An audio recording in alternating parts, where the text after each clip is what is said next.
Next transaction देखेंगे, अप्रैल 12 को लिखा है परचेज फ्रॉम रघुवीर प्रसादन company of Kanpur UP vide invoice number 240। क्या खरीदा है हमने? 50 metre silk cloth at the rate of 600 per metre और 40 metre cotton cloth at the rate of ₹250 per metre. साथ ही में लिखा है ट्रेड डिस्काउंट 10%। तो अब फिर से अपने आप को वही क्वेश्चन पूछना है हम लोगों ने सबसे पहले देखना है क्या ये क्रेडिट परचेज है गुड्स की, क्योंकि हम लोग बना रहे हैं परचेज बुक। तो वहाँ पर फॉर कैश नहीं लिखा हुआ और साथ ही में क्लॉथ ही खरीद कर ला रहे हैं हम, तो हम इसी में डील करते हैं, गुड्स से ही रिलेटेड है। It is a credit purchase of goods, तो ये यहाँ पर रिकॉर्ड होना है परचेज बुक में। तो अब जब पता चल गया कि रिकॉर्ड होना है, नेक्स्ट क्वेश्चन जो हमने अपने आप से पूछना है वो ये है क्या ये इंट्रा स्टेट सप्लाई है, क्या ये इंटर स्टेट सप्लाई है। तो अब वहाँ साफ साफ लिखा है ऑफ कानपुर यूपी, जिससे भी ला रहे हैं वो कानपुर यूपी का है। हम कहाँ बेस्ड हैं? हम हैं न्यू दिल्ली में बेस्ड। तो न्यू दिल्ली और कानपुर डिफरेंट स्टेट्स है, it is a transaction between two different states. तो ये क्या है? ये इंटर स्टेट सप्लाई है। सिर्फ इनपुट IGST चार्ज होना है इस केस में। हम परचेजर हैं तो हमने ये इनपुट IGST पे करना है। तो बहुत ज़्यादा दिमाग खोल के पूरी कॉन्सेंट्रेशन से आपको हर एक ट्रांजैक्शन को पढ़ना होगा। अपने आप से ये क्वेश्चंस पूछने पड़ेंगे कि क्या ये परचेज बुक में रिकॉर्ड होना है कि नहीं होना, ये इंट्रा स्टेट था कि इंटर स्टेट था, और फिर ही जाके आप यहाँ रिकॉर्ड करना स्टार्ट करेंगे। तो फिर से यही वाले स्टेप्स फिर से लगाएंगे हम लोग यहाँ। सबसे पहले हम लोग लिखेंगे डेट जो कि है अप्रैल 12। फिर से उस क्रेडिटर का नाम आएगा यहाँ पर। तो क्रेडिटर का नाम है रघुवीर प्रसाद एंड कंपनी। कहाँ पे बेस्ड है ये? कानपुर यूपी। तो जैसे ही हमने ये लिखा हमारे दिमाग की घंटी बजनी चाहिए कि ये क्या है, डिफरेंट स्टेट्स में हो रही है ट्रांजैक्शन। हम न्यू दिल्ली में बेस्ड है, ये यूपी में बेस्ड है। क्या लगना है? इनपुट IGST यहाँ पर लगना है। साथ ही में वहाँ पे इनवॉइस नंबर भी दिया हुआ है, तो इसके बिल्कुल सामने हम लोग लिखेंगे इनवॉइस नंबर जो कि है 240। उसके बाद हम लोग लिखेंगे कि क्या खरीदा, कितनी क्वांटिटी खरीदी, किस रेट पे खरीदी, और टोटल अमाउंट डिटेल्स वाले कॉलम में जाती रहेगी। तो सबसे पहले यहाँ लिखा है 50 metre silk cloth at the rate of 600 per metre. तो हम यहाँ लिखेंगे 50 metre silk cloth at the rate of ₹600 per metre. तो ये कितना बन गया? 50 × 600, ये बन गया 30,000 रुपीज़। तो इसके बिल्कुल सामने हम लोगों ने लिख दिया 30,000। फिर हमने कुछ और भी खरीदा है, यहाँ लिखा है 40 metres cotton cloth at the rate of ₹250 per metre. तो यहाँ लिखेंगे हम लोग भी 40 metre cotton cloth at the rate of ₹250 per metre. तो अभी यहाँ पर सेम ही दिया हुआ है यूनिट ऑफ मेजरमेंट, तो इसलिए हम लोग डायरेक्ट मल्टीप्लाई कर रहे हैं। मैं बार बार ये इसलिए बोल रही हूँ क्योंकि क्वेश्चन को मुश्किल बनाने के लिए बच्चों को ध्यान ना रहे, इसलिए ऐसा किया जा सकता है कि यहाँ पर जो यूनिट ऑफ मेजरमेंट है वो चेंज किया हो, तो पहले आपको उसको इक्वल करना होगा। तो 40 × 250 ये क्या बना? ये बन गया 10,000। और कुछ नहीं खरीदा हमने वहाँ से, तो हम लोग लगाएंगे इसका टोटल, तो ये बन गया 40,000। उसके बाद वहाँ पर लिखा हुआ है trade discount at the rate of 10%। तो ट्रेड डिस्काउंट हमारा लेस होता है, हमें ट्रेड डिस्काउंट मिला है, तो यहाँ हम लिखेंगे less trade discount at the rate of 10%। तो 10% ट्रेड डिस्काउंट मिलेगा हमें 40,000 पे। ये कितना मिला? 4,000 हमें ट्रेड डिस्काउंट मिल गया। तो 40,000 माइनस 4,000 ये क्या आया? ये आ गया 36,000। तो इतने की असल में हमने परचेज करी है किससे?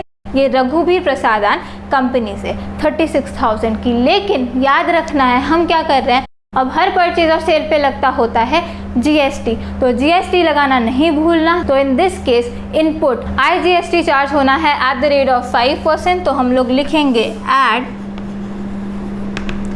Input IGST at the rate of 5%। ये 5% किस पे लगेगा? 36,000 पे लगेगा, क्योंकि नेट ऑफ ट्रेड डिस्काउंट जो वैल्यू होती है उसी पे GST चार्ज होता है, क्योंकि हम लायबल ही इतना देने को हैं, तो इसी के ऊपर तो GST लगेगा। तो हम लोगों ने लिखना है 5% ऑफ 36,000, ये बन गया 1,800। इतना हमने क्या किया?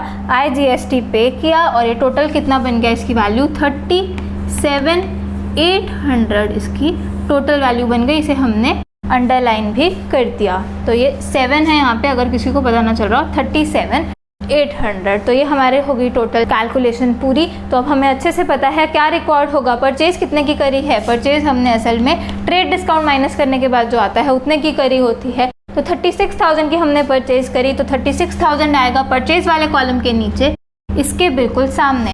तो 36,000 हमने लिखा यहाँ पर। फिर हमने कुछ इनपुट IGST पे किया, कितना? 1800। तो हम लोग जाएंगे इनपुट IGST वाले कॉलम में, इसके बिल्कुल सामने हम लोग लिखेंगे 1800 और सिर्फ इतना ही था इसमें। तो अब 36,000 प्लस 1800 टोटल वाले कॉलम में कितना आएगा? फिर से 37,800। तो ऐसे करके ये जो टोटल है दोनों मैच भी कर गए। तो हमने जो कैलकुलेशन करी और जो नंबर्स लिखे हैं वो बिल्कुल सही हैं। मैं फिर से बोल रही हूँ कि हर चीज़ का बहुत ज़्यादा ध्यान रखना है। अभी ये आसान लग सकता है क्योंकि हम साथ में क्वेश्चन कर रहे हैं, एक एक चीज़ का ध्यान रखा हुआ है, पर अगर एक भी चीज़ आपने स्किप कर दी, ये सब्सिडरी बुक्स वाला क्वेश्चन गलत हो जाता होता है। तो बहुत ज़्यादा आपको ध्यान रखना पड़ेगा, एक एक चीज़ पे आपका फुल कंसंट्रेशन होना चाहिए ताकि कुछ भी आपसे गलती ना हो। और साथ में आपने ये भी ध्यान रखना है कि यहाँ ट्रेड डिस्काउंट लेस करना है तो यहाँ पे इसको लेस ही करो, यहाँ पे गलती से भी ऐड मत कर देना। और यहाँ पे ऐड करना होता है ये इनपुट टैक्सेस जो भी होते हैं तो उनको भी ऐड करना है, गलती से भी कोई लेस नहीं करेगा। तो बहुत ज़्यादा ध्यान रखना है क्या चीज़ माइनस करनी है, क्या चीज़ ऐड करनी है। जिसे माइनस करना है वहीं पे माइनस करोगे यहाँ पर, और जिसे ऐड करना है उसी को ऐड करोगे। नेक्स्ट ट्रांजैक्शन देखेंगे, अप्रैल 20 को लिखा है purchase from modern furniture house Delhi 10 chairs eight the rate of ₹2000 पर चेयर। तो अब इस ट्रांजैक्शन में क्या हो रहा है, बहुत ज़्यादा ध्यान से पढ़ना है। हम लोग क्लॉथ में डील करते हैं, वहाँ लिखा हुआ है मॉडर्न फर्नीचर हाउस, फर्नीचर खरीद रहे हैं हम लोग, क्या वो गुड्स है हमारे लिए? नहीं, हम लोग क्लॉथ में डील करते हैं, चेयर्स खरीद के ला रहे हैं वहाँ से। ये परचेज इस बुक में रिकॉर्ड नहीं होगा, it is not related to goods, तो वो यहाँ रिकॉर्ड हो ही नहीं सकता। इसका हम लोग देंगे अप्रोप्रिएट नोट। तो ये आप लोग पहले यहाँ पे नोट कर लो ताकि मैं इसको इरेज कर दूँ और फिर हम लोग इसका नोट लिखेंगे।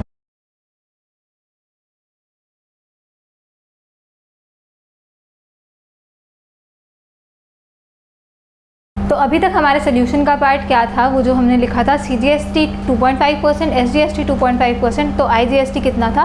5%। अभी तक सिर्फ सोल्यूशन का पार्ट वही था, बाकी सारे इंपॉर्टेंट पॉइंट्स थे जो हमें ध्यान में रखने हैं। तो अब ये भी सोल्यूशन का पार्ट है, ये आप लिख कर आओगे क्योंकि ये वाली ट्रांजैक्शन हमें छोड़नी है।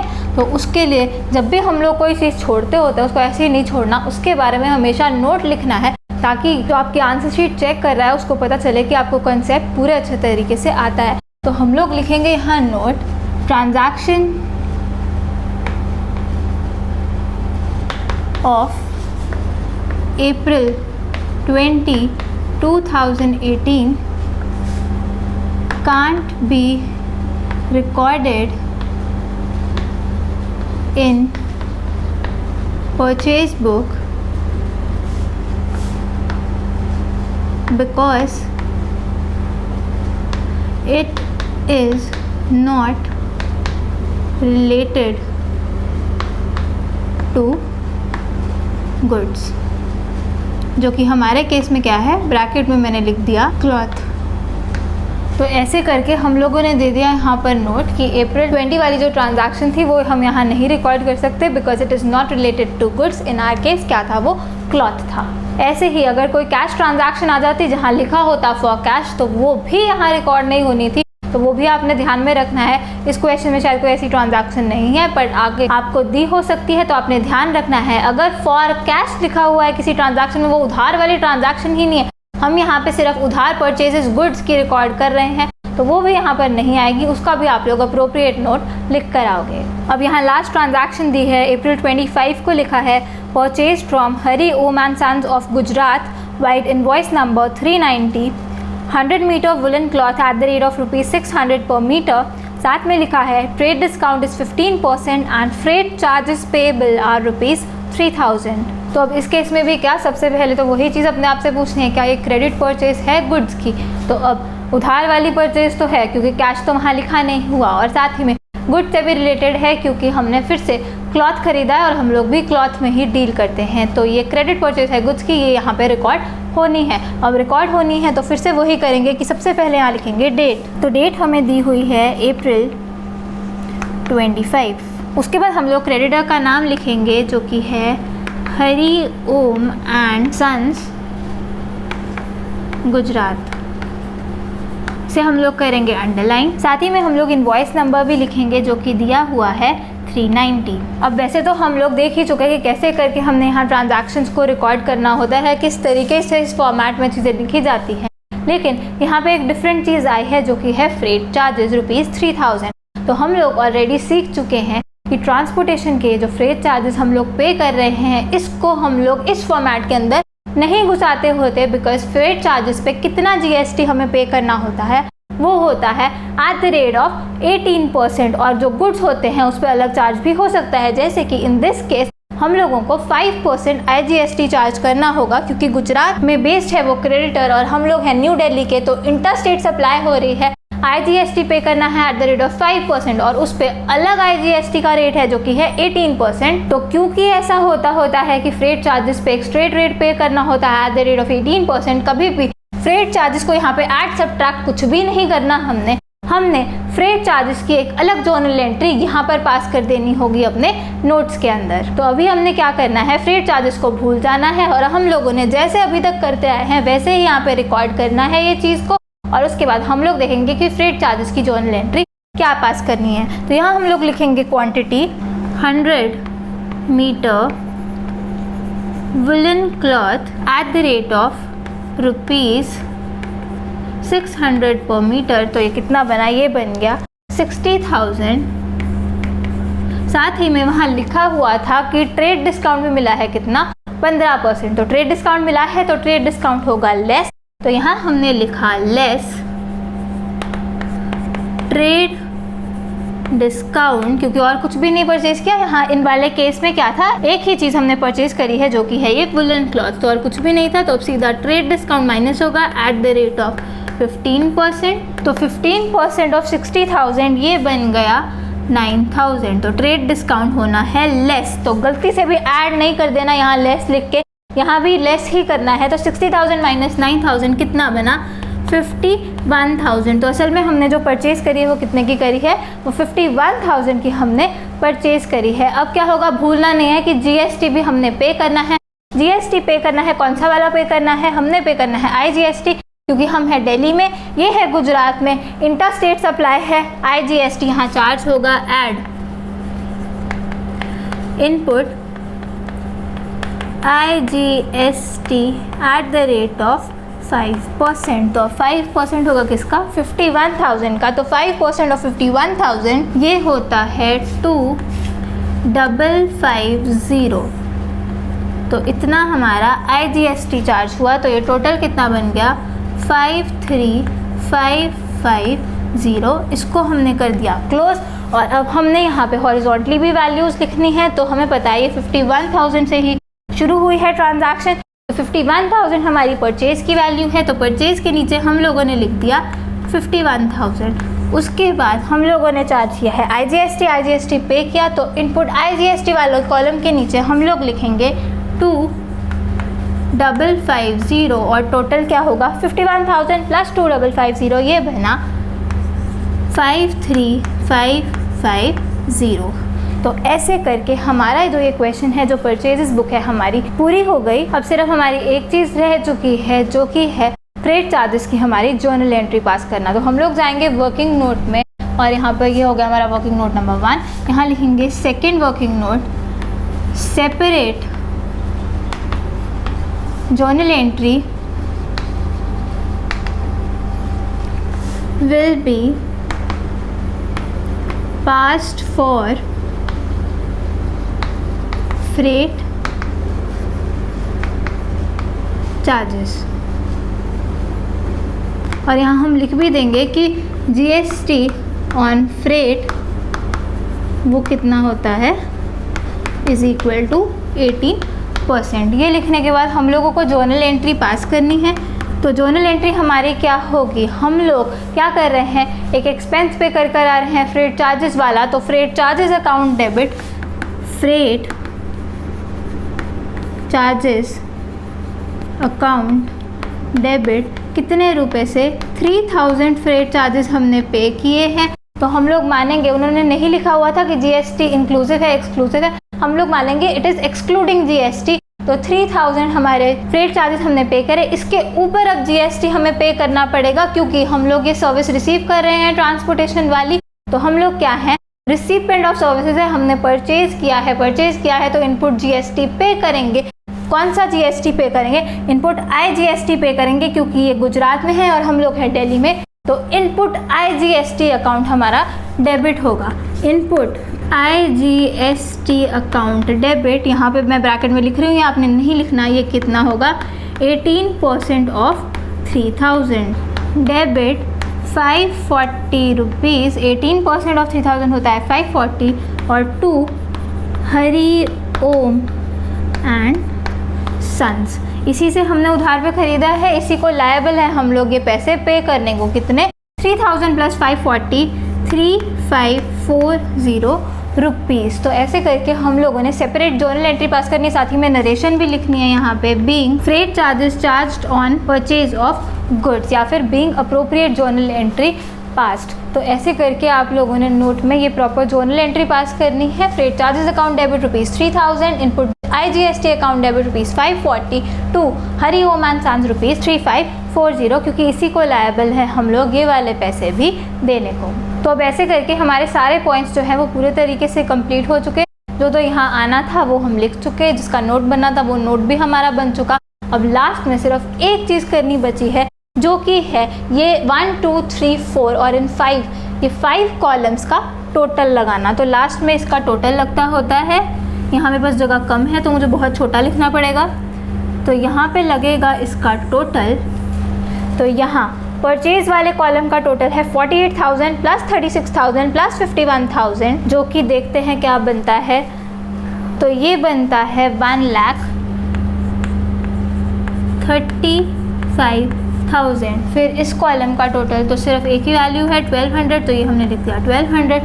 फिर यहाँ पे सिर्फ 1200 है, ये सेम ही होगा क्योंकि इनपुट सीजीएसटी इनपुट एसजीएसटी हमेशा सेम होगा। और इनपुट आईजीएसटी बन रहा है 1800 प्लस 2550, ये बन गया 4350। और इसका टोटल मुझे देखना पड़ेगा 50,400 प्लस 37,800 प्लस 53,550। तो ये बन रहा है 1,41,750, 1,41,750। तो ऐसे करके तो टोटल लगा लिया। और साथ ही में जब इसका टोटल लगाओगे 1,35,000 प्लस 1200 प्लस 4350, वो भी कितना बनेगा? वो भी बनेगा 1,41,750। और यहाँ पे ये जो टोटल लगाया हमने, इसके बिल्कुल सामने हमने यहाँ पे लिखना है नीचे टोटल, और साथ ही में हमने लास्ट डेट लिख देनी है इस मंथ की, जो कि होगी अप्रैल 30। तो यहाँ पे गलती से भी कोई कंफ्यूज ना हो, ये जो 53,550 है इसके सामने ये वाली वैल्यूज हैं 51,250 और 53,550, और उसके नीचे वाली लाइन में आपने ये वाला जो ग्रैंड टोटल है वो लगाना है। मेरे पास यहाँ जगह कम थी इसलिए मुझे थोड़ा सा ऊपर लिखना पड़ा। तो ऐसे करके आपके जो वर्टिकल टोटल्स लगते होते हैं और ये जो हॉरिजॉन्टल टोटल लगा, ये भी आपका टैली करना चाहिए। उससे आपको पूरा अश्योरेंस मिल जाएगी कि आपने कहीं भी कोई भी लिखने में गलती नहीं करी, कोई कैलकुलेशन मिस्टेक नहीं करी। लेकिन हाँ, अगर कोई ओमिशन है तो वो आपको पता नहीं चलेगी, तो आपको बिल्कुल ध्यान से करना होगा कि कोई भी चीज़ आप छोड़ ना दो, ओमिट ना कर दो। तो ये रहता है तरीका परचेजेस बुक बनाने का। मैंने आपको सही से बता दिया है कि क्या क्या चीज़ आपके दिमाग में चलनी चाहिए हर एक ट्रांजैक्शन को देख के और क्वेश्चन शुरू करने से पहले। तो इससे हो क्या जाता है, जो भी परचेजेस वाली, उधार परचेजेस वाली जो भी ट्रांजैक्शंस रहती है वो सारी इस तरीके से रिकॉर्ड हो जाती है। बार बार हमें जोनल एंट्रीज नहीं पास करनी पड़ती, साथ में हमें प्रॉपर डिटेल मिल जाती होती है यहाँ पे कि क्या क्या चीज़ हुई थी। अब इस लेक्चर के लिए इतना ही। नेक्स्ट लेक्चर में इसी क्वेश्चन के थ्रू मैं आपको बताऊंगी कि लेजर पोस्टिंग कैसे करते होते हैं इस परचेजेस बुक से। कैश बुक में हमने देख लिया था कैसे करते होते हैं लेजर पोस्टिंग उसके थ्रू, पर अब हम लोग यहाँ पर देखेंगे परचेजेस बुक के थ्रू लेजर पोस्टिंग कैसे हुआ करेगी। तो thanks for watching. I will see you in the next lecture. Keep smiling and keep learning. Bye bye.